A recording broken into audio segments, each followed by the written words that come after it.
Ladies and gentlemen, we are back with another grouping of highlights from the accomplished Tom Selleck collection. If you've been watching the channel for any length of time, you've seen we've been able to offer some things from Mr. Selleck's collection, and I love doing it whenever we have a chance because Mr. Selleck has a heck of an eye and finds some beauty in some unexpected places, some things that are off the beaten path, if you will.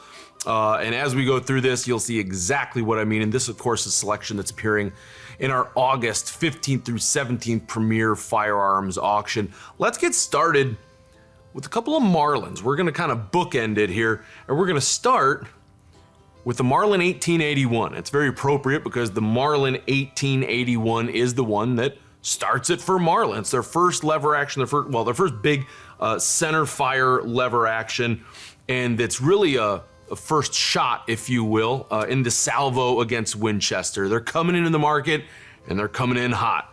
Winchester, of course, had the 76 to shoot some larger cartridges, but the Winchester 76, besides just being a giant rifle, still dependent on that toggle lock. And so the cartridges can't quite be as powerful as they want, and those cartridges are also, they're atypical, they're unusual rounds. And so, but what the Marlin 1881 has sought to remedy is by chambering it in 4570 government. Powerful cartridge, right? Buffalo hunting round, so pretty much good for anything in North America, widely available. There's military surplus. It's available just about anywhere you want. It's strong enough to kill about whatever you want. It's a great option as it enters the market. So really a significant offering against the Winchester 1876.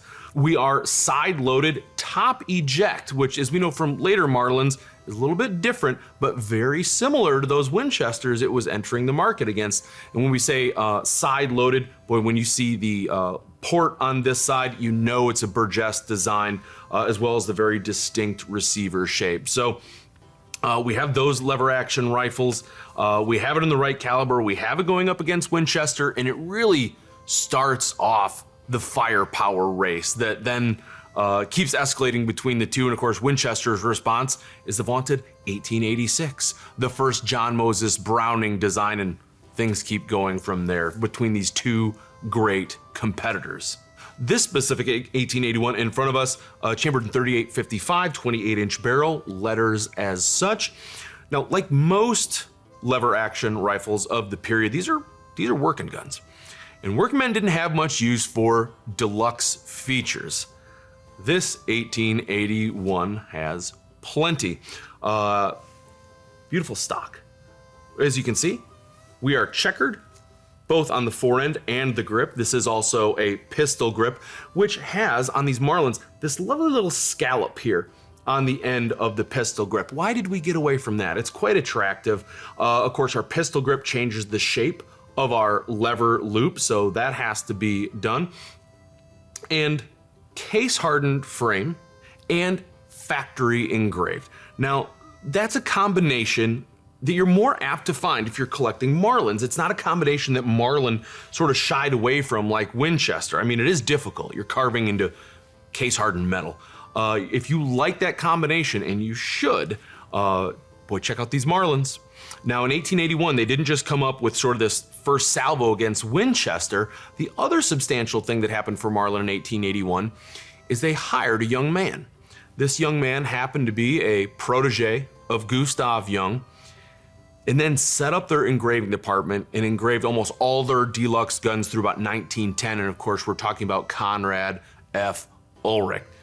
This is a Conrad F. Ulrich gun. Very early in his career with Marlin. So it's an early Conrad Ulrich work. It's an early Marlin lever action. And it's Ulrich. It's beautifully done. And early examples like this of Ulrich, even in his early days, show you just how incredibly skilled he was.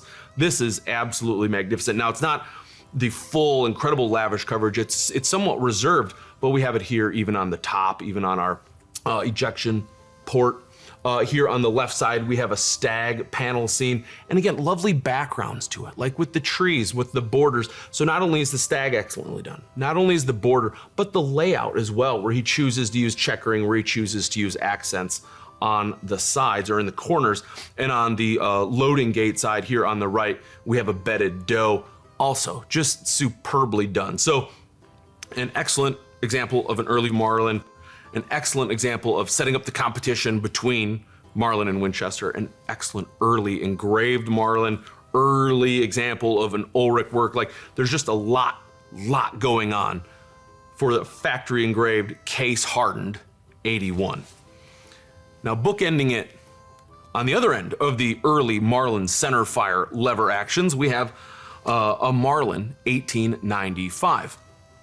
Now, not quite as popular, at least in numbers wise, as we consider that. So there's about 20,000 of the 81 made, probably 20,500, just over 18,000. So not what we consider like a giant, incredible success initially with the 1895, because they're only produced through for about 20 years.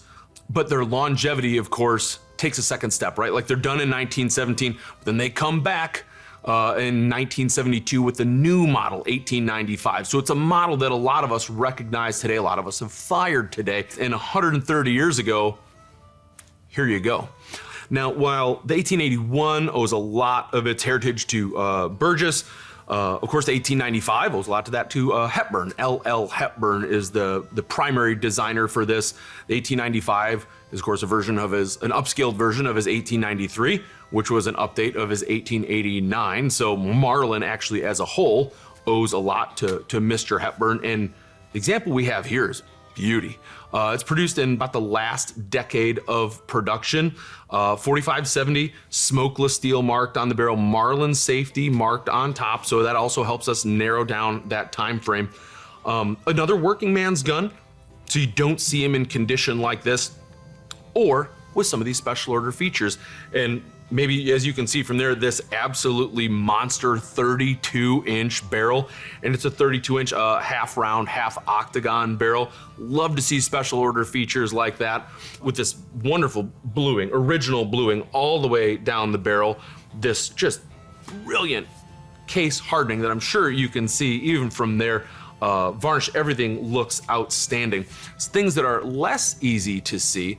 We have on the rear sight here a King's filler for the rear sight dovetail, King's patent, and that's because we have a top receiver mounted peep sight, also from L.L. Hepburn patent. So not something you usually see. A lot of times you see more tang mounted receivers, especially if you're a Winchester collector, but the solid frame top on the Marlin 1895, in contrast with the same Winchester of the same year, we're able to mount that on the frame. And of course, because we're doing that, now we're with the Marlins with our side eject. So a lot of features that we see today, some really neat kind of special touches, some nuances that for Marlin collectors, not only does it look good, not only with, of course, the giant barrel, half octagon, half round, but with little touches like this, a little nod to the patent holder of the 1895. Absolutely beautiful gun, and you don't see them in condition like that very often. So we've looked at a pair of Marlins. Let's take a look at a pair of Smith & Wessons, and by that, well, let's start with these just beautiful Smith & Wesson No. 2 presentation, factory engraved, cased No. 2 Smith & Wessons, no less.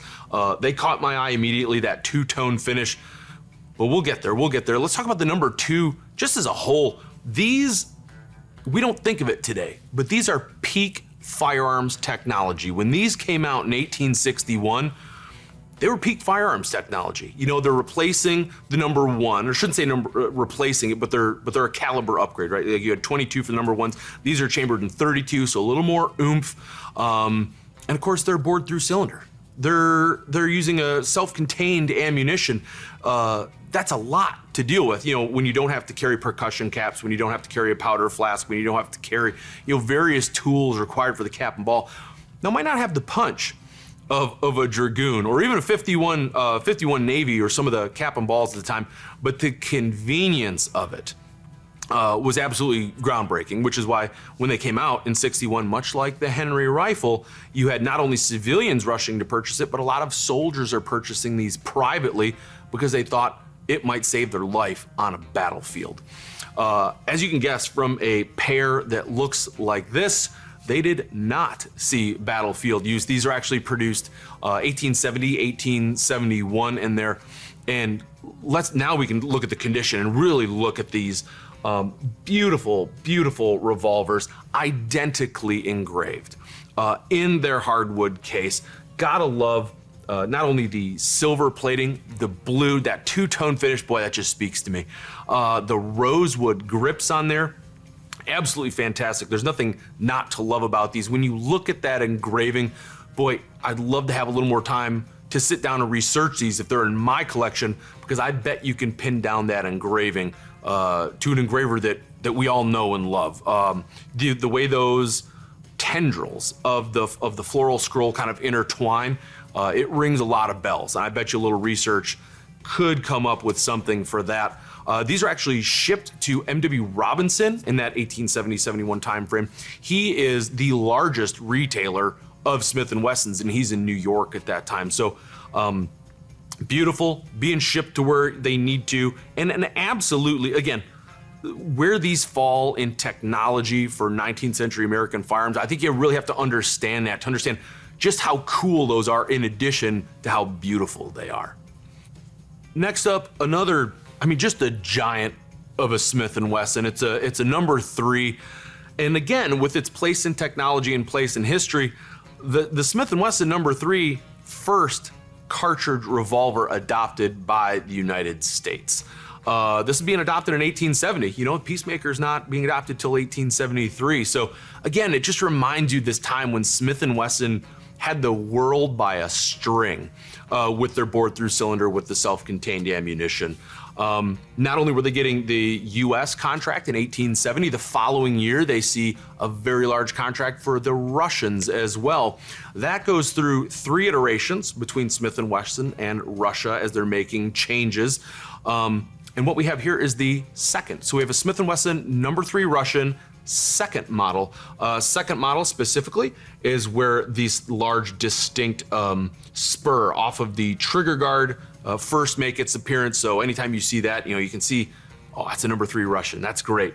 It also, and this was huge for Smith & Wesson, not only getting the U.S. military contract, but Russian, then the Japanese contract. You're starting to see number 3s getting used by target and exhibition shooters. Like, everybody wanted a piece of the number 3. Now, while there's 85,000 of the number 3 Russians made, there's only about 6,200 or so that make their way to the commercial market, and darn few are those equipped with a shoulder stock like this one. In fact, a stock number 3 Russian second model is the rarest out of all the number 3 Russians. So if you're a collector of Smith & Wessons and all the variations, the Americans, the Russians, etc., boy, talk about a hole filler in the collection. And this one's beautiful. You're looking at 85% easily of the original blue. To have the shoulder stock, like I said, incredibly rare. It's an absolute looker. As I said, a hole filler, whether you're a Smith & Wesson collector, early American revolver collector, or if you're into stock pistols, there's a really neat, unique addition that you can make that not a lot of people are going to be able to match. So we've covered some Marlins, we've covered some monster Smith & Wessons. Now I'm just going to take a look at 2 models of gun that I happen to like, and that Mr. Selleck happens to have fantastic examples of in his collection. First and foremost, a Colt Bisley. I just love the look at them. I love the fact that they have their origins in target shooting. And of course, these are 1894 to 1915. They're only made, this brief window in Colt history.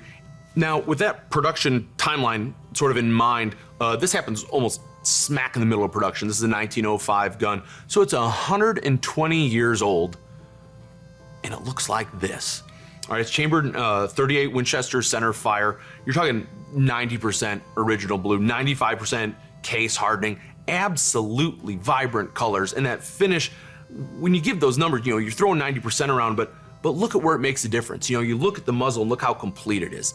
You look on the back strap where everyone would have gripped it and where that tends to wear off, and it's just black down there. It's absolutely fantastic gun. It's a model I love. It's a classic.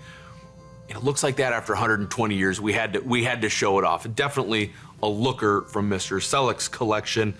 And next is a gun that's been on my radar for a long time. I love a Merwin and Hulbert, and I specifically love a Merwin Hulbert Pocket Army.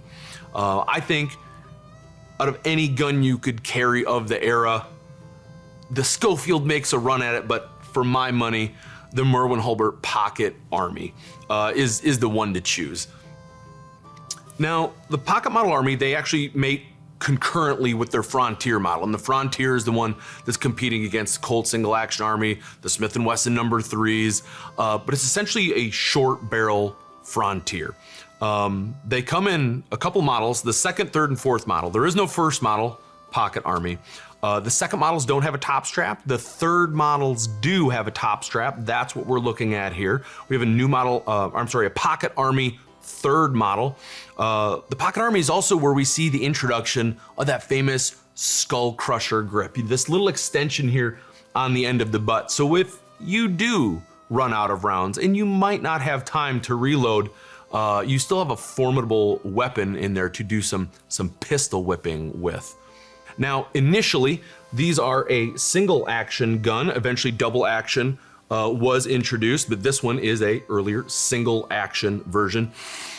Now, why do I love these so much? Frankly, it's the quality of the tolerances and the production that you get in a Merwin Hulbert. And of course the reloading. And if you're not familiar, you can put that back at half cock. There's a button here that's pushed rearward. You can twist the barrel 90 degrees, pull it out, and your spent shells will drop. You can give a little spin there and they should all fall out. Absolutely incredible quality, especially, and this is famous, where the tolerance lies between our cylinder access pin and our cylinder and where it mounts into the barrel. The tolerances are so tight, there's a vacuum that's created. So even when you push it in, it'll spring back, you'll notice a little bit, because there's a vacuum in there. Just like when you try to pull it out, if you let go, it sucks back in ever so slightly. That's the type of quality you're looking at. Now, of course, a lot quicker to unload than the Colt. Like I said, the Smith & Wesson Schofield's keeping up because it has the brake and then the auto ejector in there.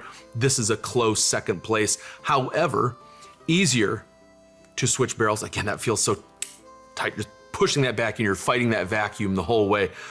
Easier to clean because you can remove this barrels.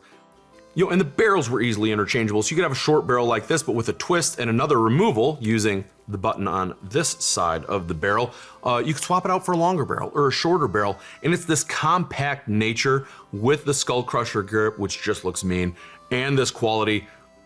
It makes it so easy for me to choose this as something that, boy, back in the day, that'd be a real strong contender for yours truly. And examples like this do not come along. I mean, on this barrel, you're looking at 98% original nickel, 99% on the rest of the gun. Case hardening here on the hammer, vibrant case hardening here on the trigger guard. This niter blue on the trigger is almost glows in the dark. It's screaming bright. And these grips, as I'm holding them, are incredibly crisp. Those feel brand new with how tight those still are on those grips. So an outstanding example. It's absolute dream gun to hold in my hand. I'm glad we got a chance to look at a Merwin and Hulbert that high of quality. It's a perfect example, of why Mr. Selleck, his collection is an outstanding collection. For the same reason a lot of collections are outstanding, right? We have rare variations, we have historically significant models, we have high condition models. All those things are there. But as we said in the intro, the thing that I appreciate the most about Mr. Selleck's collection is it's finding beauty in these, I don't want to say unusual places, but just off the beaten path. We've looked beyond, the really popular, the mainstream Winchesters. We found it in these outstanding Marlins. We found that, the peak technology, we've gone beyond the single action armies into some Smith & Wessons. Even the single action army, we're looking beyond that. We're looking into a Bisley model. And of course, a Merwin and Hulbert is not a gun that's on a lot of people's radar, but here we have this outstanding example. It's just off the beaten path, but would look great in any collection. Please check out Mr. Selleck's collection for yourself in Bedford, Texas, at our August 15th through 17th premier firearms auction. Full day preview on August 14th. You can put them in your hands. And if you can't join us in Bedford, you can head over to rockislandauction.com. Fantastic photography, in-depth descriptions on each and every single one of these guns and the others of Mr. Selleck's that are in this auction. Hope to see you there. Place some bids in the meantime. Until next time, keep your powder dry.